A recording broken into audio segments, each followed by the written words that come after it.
Olá, leitores e seguidores do Hoje Paraná. No HojeCast dessa semana, uma conversa com o presidente da OAB Paraná, Luiz Fernando Casagrande Pereira.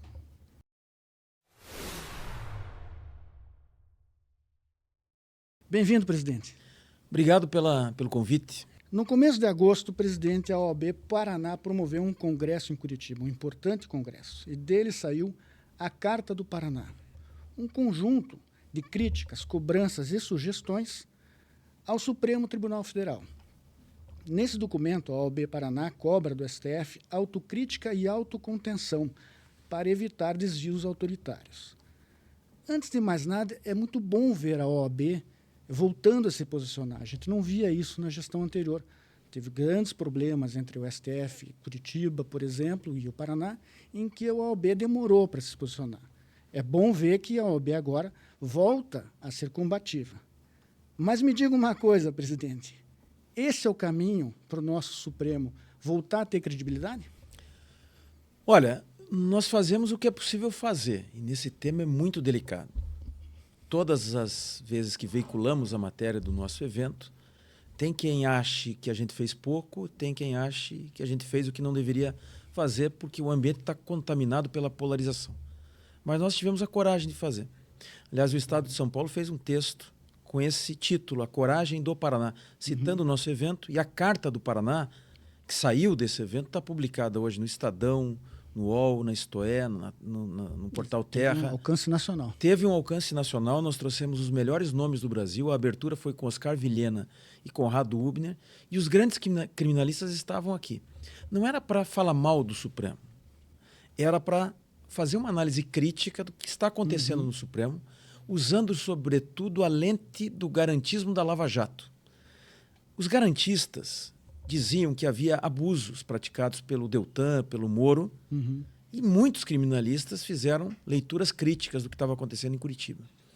Mas esses mesmos personagens não falam nada em relação ao Supremo. Então, o que a gente resolveu fazer aqui? Fizemos um amplo e exaustivo trabalho de pesquisa e vimos tudo o que foi dito em relação à Lava Jato e criamos aquilo que eu chamo de lente garantista da Lava Jato. E, a partir daí, analisamos os atos praticados pelo Supremo para ver se os abusos eram similares. E nós flagramos muitos abusos nesse evento aqui em Curitiba de 2 dias, que redundou na aprovação unânime pelo Conselho da OAB da Carta do Paraná, que foi divulgada nacionalmente. Nós fizemos a nossa parte. É o suficiente? Não sabemos, mas é necessário que alguém gere constrangimento. São constrangimentos, no bom sentido, constrangimentos institucionais que pressionam os poderes para que voltem para o trilho original das suas competências. No mínimo, força a reflexão. Força a reflexão, e isso é importante fazer. E você disse sobre o papel da ordem nas gestões anteriores, cada um tem o seu estilo, mas nós estamos dizendo há muito tempo aqui do Paraná que o Conselho Federal da OAB deveria falar mais do que vem falando. Deveria ser mais incisivo em temas polêmicos. E o Conselho Federal anda muito quieto, na nossa opinião, e isso decorre não de problemas dos atuais dirigentes.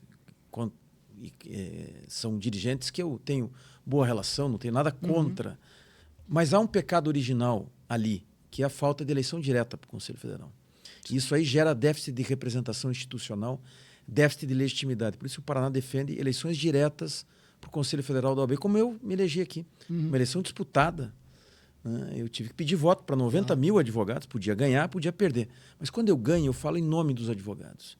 Quem ganha a eleição do Conselho Federal de forma indireta não fala em nome de todos os advogados, porque os advogados não se sentem representados por aquele que é eleito sem o seu voto. É verdade. É possível, então, imaginar que vai ser esse o tom da sua gestão.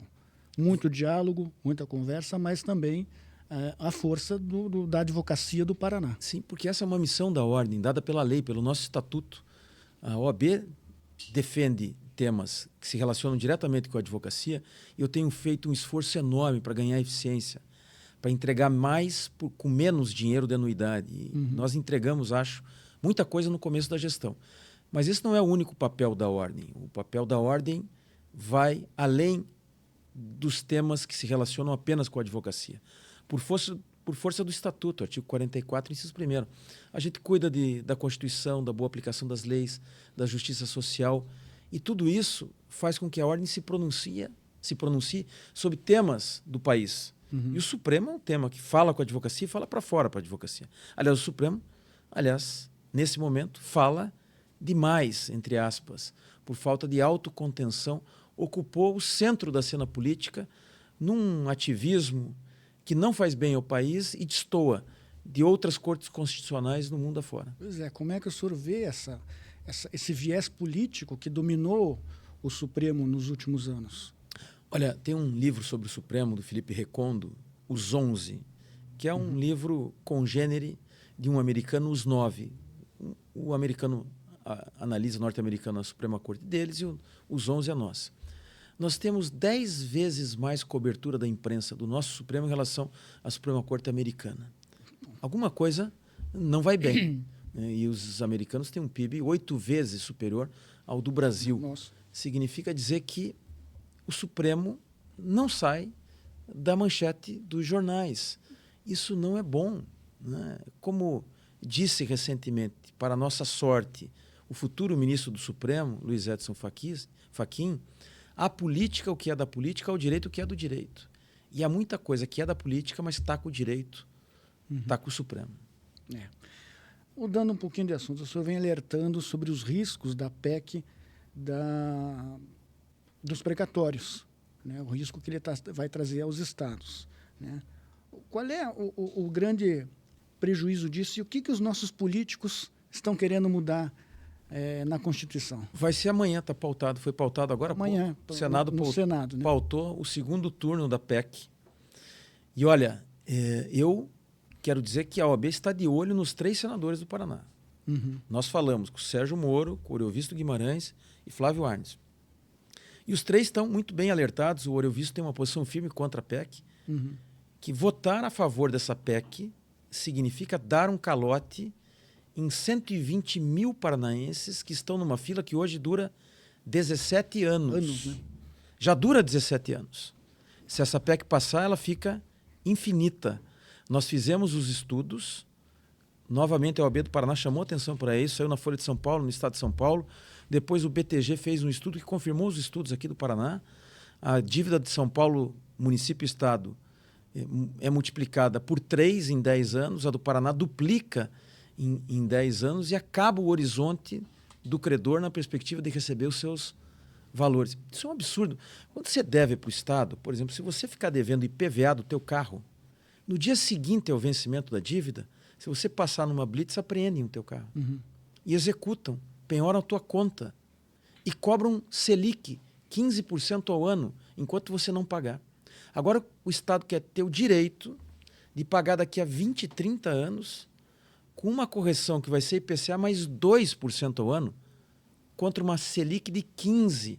O Estado, quando cobra com 15% ao ano, quer pagar com 2% ao ano e sem nenhuma perspectiva de quando esse dinheiro vai ser recebido por centenas de milhares de credores. As pessoas morrem na fila, as empresas quebram na fila.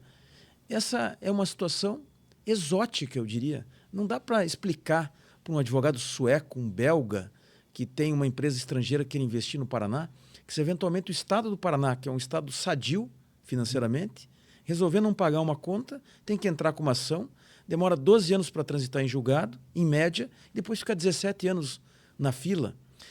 Ressalva seja feita. O governador Ratinho Júnior foi o governador de estado que mais pagou precatórios na história. Ele está corrigindo um problema histórico. Aliás, o maior precatório que ele pagou, o da Serra Almeida, a ação judicial foi proposta em 1979. O governador que pagou essa conta, o Ratinho Júnior, não tinha nascido ainda. Para mostrar o descalabro que é essa situação no país. É bom lembrar aos nossos leitores, a quem assiste o nosso Hojecast, que é uma proposta e uma iniciativa do senador Jader Barbalho, do Pará. Então, só isso já vê como complica toda a situação. Mas, de qualquer forma, quando um sujeito propõe, presidente, qual é a justificativa para fazer uma mudança tão cruel com os estados como essa PEC nova? Olha, quando dizem que foi o Jader Barbalho que propôs, um amigo meu lá de São Paulo disse assim, isso aí tem vício de origem. Mas ela não começou tão mal, essa PEC. Essa PEC foi sendo desfigurada e reconfigurada na tramitação, sobretudo na Câmara, em que incluíram os estados e incluíram a União. Tiraram os precatórios da União do arcabouço fiscal. Então tem uma pressão dos governadores, dos prefeitos e do governo federal para aprovar a PEC. Por que eles querem aprovar essa PEC? Primeiro, essa PEC é flagrantemente inconstitucional. Na linguagem popular, é cara crachá. O Supremo já se pronunciou 2 vezes sobre o tema, uma agora em 2023, e disse, entre outras coisas, eu não posso limitar o pagamento de precatórios à receita do ente devedor. Para traduzir numa linguagem simples, o Estado não pode dizer à fila de credores que só vai pagar X% da sua receita corrente líquida. Porque isso significa que ele não vai pagar o suficiente, como não está pagando. Embora o Estado do Paraná estivesse pronto para terminar de pagar em 2029. E esse vai ser o apelo que nós vamos fazer ao governador, se eventualmente a PEC passar no Senado. Mantenha o ritmo de pagamentos que está sendo feito hoje para que está em 29. E o Paraná virar essa página triste de 40 anos de calote em precatórios. Agora, então por que eles vão aprovar, eles, deputados e senadores, se sabem que o Supremo vai declarar inconstitucional? Porque às vezes o Supremo demora, não raro demora, como regra demora, para julgar uma inconstitucionalidade como essa. E aí o que acontece? Os atuais governadores e os atuais prefeitos terminam seus mandatos com o caixa mais alto, gastam em obras o dinheiro da Dona Maria que está na fila. Essa é a verdade. O governador Tarcísio está anunciando lá um túnel entre Guarujá e Santos. Custa bilhões de reais. E deve 40 bilhões de precatórios para centenas de milhares de credores, funcionários públicos que ganharam ações depois de 2 décadas. Ele vai dizer aos funcionários públicos, à Dona Maria, ao seu José, o seguinte, olha, vocês esperem mais um pouco, eu quero fazer um túnel e vou pagar para vocês, enquanto vocês esperam mais 10 anos, 2% ao ano. É uma coisa inacreditável, mas é isso que eles vão fazer. Provavelmente a PEC vai passar no Senado, mas eu quero dizer, aproveitar aqui esse espaço, André, agradecer também ao meu amigo Fernando Guignoni, uma das grandes cabeças desse Estado, sabe pensar a política e certamente compreende, como eu, o gesto que eles estão fazendo. Eles aprovam e apostam na demora do Supremo Tribunal Federal. Mas eu preciso dizer aqui que nós sabemos que isso vai ser feito. Portanto, eu queria dizer uma palavra diretamente ao senador Sérgio Moro, ao senador Flávio Arnes e ao senador Eurovisto Guimarães. Se os senadores do Paraná votarem favoravelmente a PEC, nós vamos dizer no dia seguinte, para a Dona Maria e para o seu José, estão todos cadastrados no mailing da OAB, vocês não vão receber, porque os senadores preferiram agradar os prefeitos e os governadores. E aprovaram uma PEC inconstitucional. Os senadores sabem que a PEC é inconstitucional.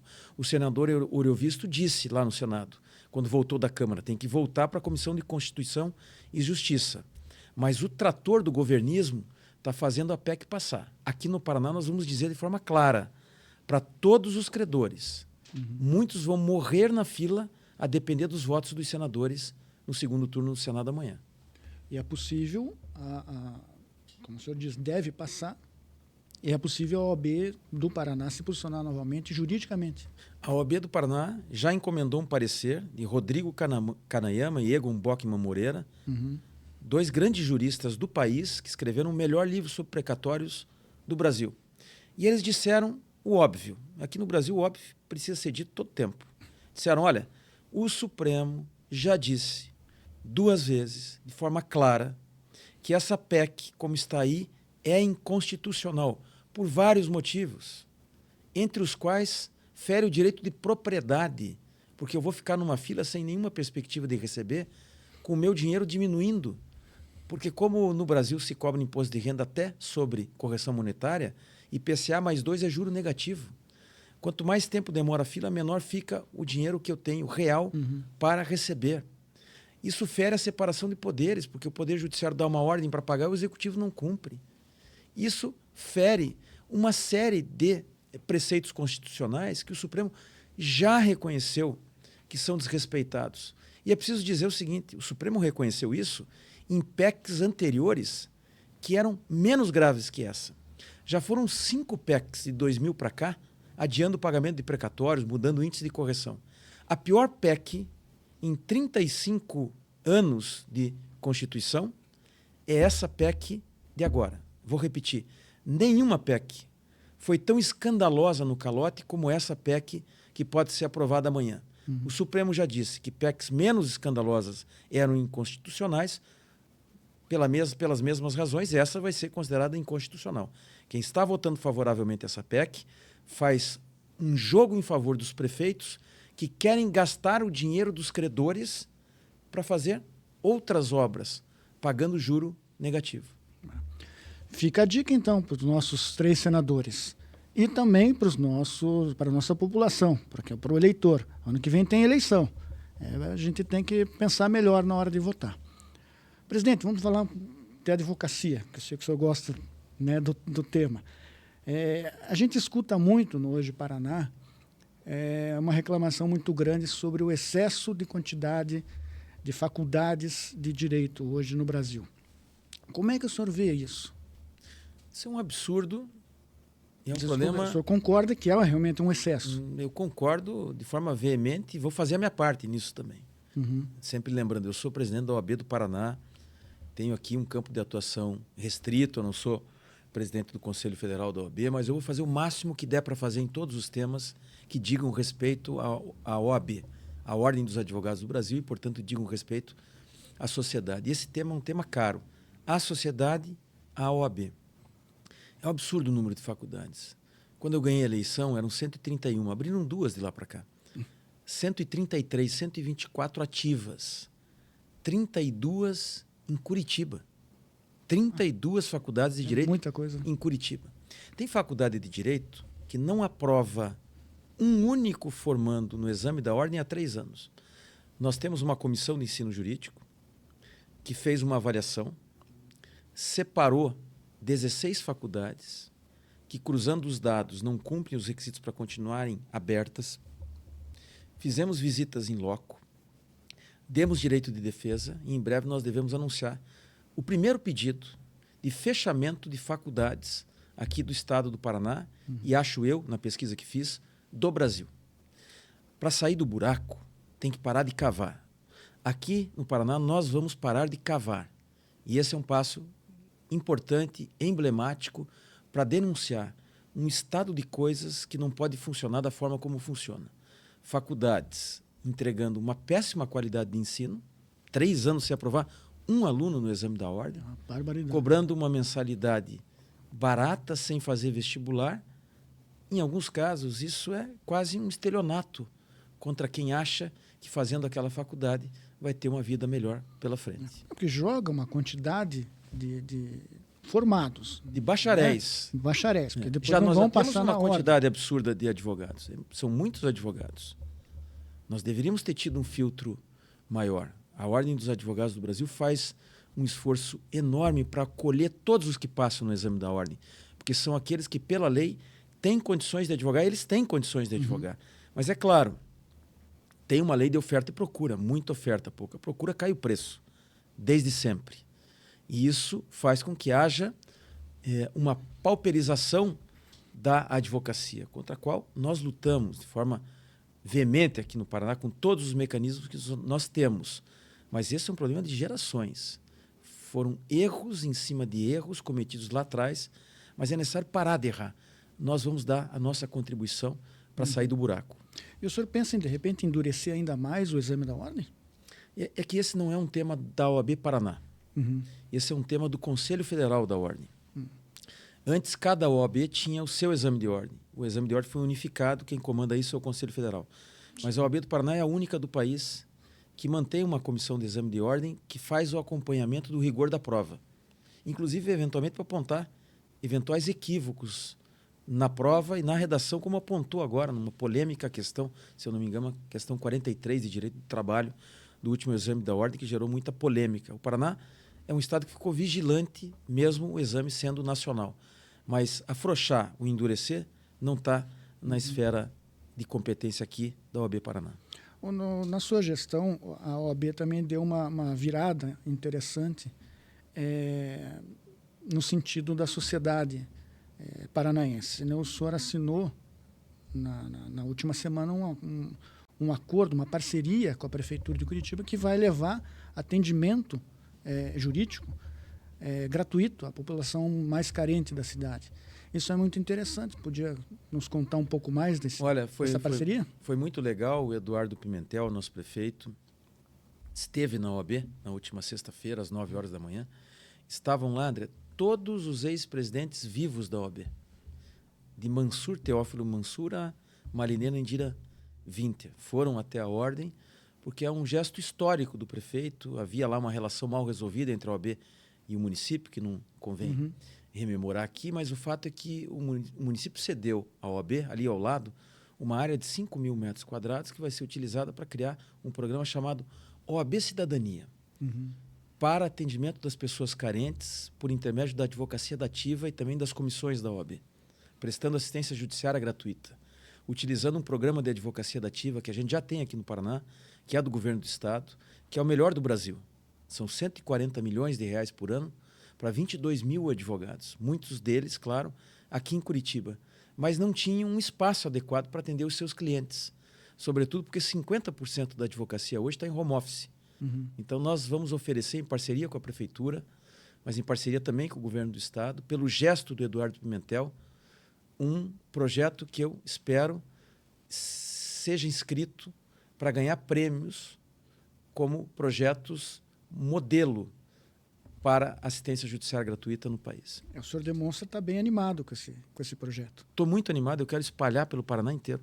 Antes de chegar aqui, eu recebi o prefeito de Cascavel e ele disse para mim que tinha visto a ideia do Eduardo Pimentel e eu disse que vou a Cascavel conversar com ele. A gente já assinou em Araucária, em Jacarezinho, e nós vamos rodar o estado inteiro, os prefeitos interessados. A OAB é parceira.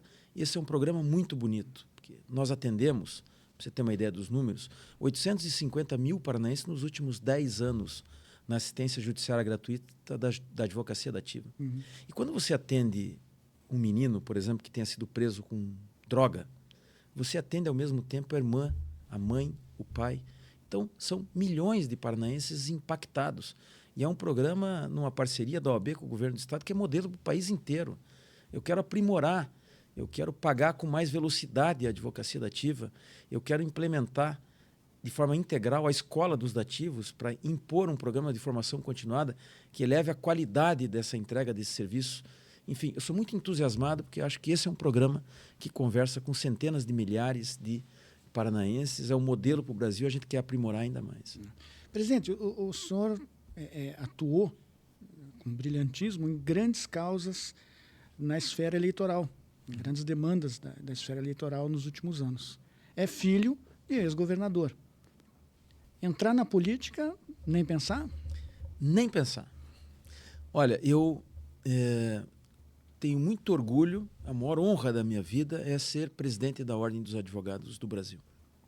Mas a minha grande vocação é a advocacia. Eu sou apaixonado pela advocacia, vivi essa minha vida inteira advogando, inclusive para políticos, mas não só. Nosso escritório atende todas as áreas. E a minha grande paixão é a advocacia, né? Eu brinco que... Eu brincava, antigamente era brincadeira mesmo, que a gestão era um intervalo chato entre uma eleição e outra. Até que eu mesmo disputei uma eleição. E eu posso dizer com tranquilidade que foi a primeira e também a última eleição que eu disputei na minha vida. Não tem honra maior para um advogado, como eu, vocacionado, apaixonado pela advocacia, do que ser presidente da OAB. Eu estou muito satisfeito, é por um mandato só, que não tem reeleição por tradição que eu vou fazer questão de seguir. Portanto, foi boa a experiência, mas foi única. Para a gente encerrar, né? O senhor tem filhas? Algum já manifestou a vontade de ser advogado, de enveredar pelo direito? Eu tenho 3 filhos, 2 filhas já mais velhas na faculdade, e uma delas faz direito, não faz aqui em Curitiba, está fazendo na Fundação Getúlio Vargas no Rio, já está trabalhando num grande escritório, provavelmente vai ficar lá. Foi aqui, enfim, sentiu a mesma vocação que eu senti, embora eu seja, André, o primeiro advogado da família. Do lado da minha mãe, e do lado do meu pai. Meu pai é engenheiro. Sim. E agora a minha filha é a segunda advogada. Então. Olha aí, vai manter. Vai manter a tradição. A outra filha foi para outra área e o meu filho pequeno tem 6 anos. Eu não ando perguntando para ele qual é a vocação. Tá, é justo. Presidente, obrigado por ter vindo participar do nosso HojeCast. Eu é que agradeço a oportunidade. Eu sou um leitor assíduo, um fã do veículo e do Fernando Guignoni. Então, para mim, é uma honra muito grande ter sido convidado. Ok, obrigado. Obrigado. Semana que vem a gente volta. Né? Acesse as nossas redes sociais, né? O @hojepr. Lá você vai ter acesso ao Instagram, TikTok, enfim, todas as nossas redes, aqui no YouTube, no nosso canal. Curta, compartilhe, comente bastante. A gente faz chegar aos nossos entrevistados os seus comentários. E acesse o nosso site, hojepr.com. Ok? Obrigado. Semana que vem estamos aqui de novo.